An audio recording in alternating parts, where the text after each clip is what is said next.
L'idée de congeler un être humain pour le conserver et le ramener à la vie plus tard fascine depuis longtemps l'imaginaire collectif. Elle apparaît dans de nombreux films de science-fiction, romans et discussions philosophiques sur l'immortalité. Mais qu'en est-il vraiment sur le plan scientifique? Peut-on réellement congeler un corps humain et espérer qu'il revienne à la vie intacte, comme si de rien n'était? Pour répondre à cette question, il faut distinguer la biologie réelle des hypothèses futuristes. La congélation naturelle et ses limites. Lorsqu'un être humain est exposé à des températures extrêmement basses, son corps subit rapidement des dégâts irréversibles. L'eau qui compose environ 60% de l'organisme gèle et forme des cristaux de glace. Ces cristaux transpercent les membranes cellulaires et détruisent les tissus. Contrairement à ce que l'on pourrait imaginer, le froid ne conserve pas simplement les cellules comme des objets inertes. Il provoque au contraire des dommages mécaniques et chimiques graves. Ainsi, une personne qui serait simplement congelée dans un congélateur classique mourrait rapidement et ne pourrait pas être réveillée plus tard.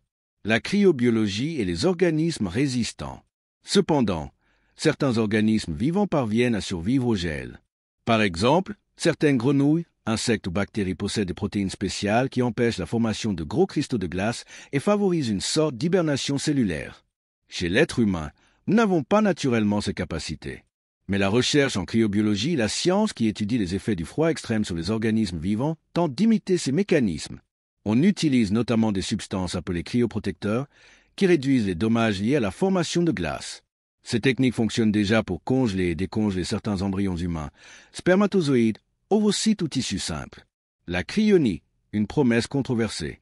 C'est de laquelle est la cryonie, une pratique qui consiste à conserver des corps humains entiers à très basse température, environ moins 196 degrés Celsius dans de l'azote liquide, dans l'espoir que les avancées médicales futures permettront de les réanimer. Des entreprises, principalement aux États-Unis et en Russie, proposent ce service à des personnes prêtes à payer des dizaines de milliers de dollars pour préserver leur corps ou seulement leur cerveau. L'idée est séduisante, mourir aujourd'hui mais revenir à la vie quand la médecine aura trouvé le moyen de guérir ce qui nous a tués. Pourtant, il existe un fossé énorme entre l'intention et la réalité. Actuellement, aucun être humain ni aucun mammifère complexe n'a jamais été congelé puis réanimé avec succès. Les expériences se limitent à des tissus isolés ou à de très petits organismes. Les dommages causés par la congélation à grande échelle restent insurmontables.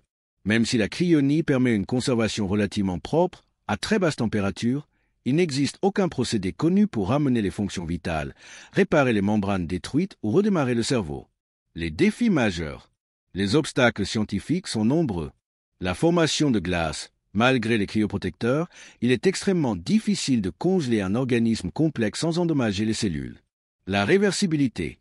Même si l'on parvenait à congeler parfaitement, il faudrait trouver une méthode pour décongeler sans causer de nouveaux dégâts. La restauration des fonctions cérébrales.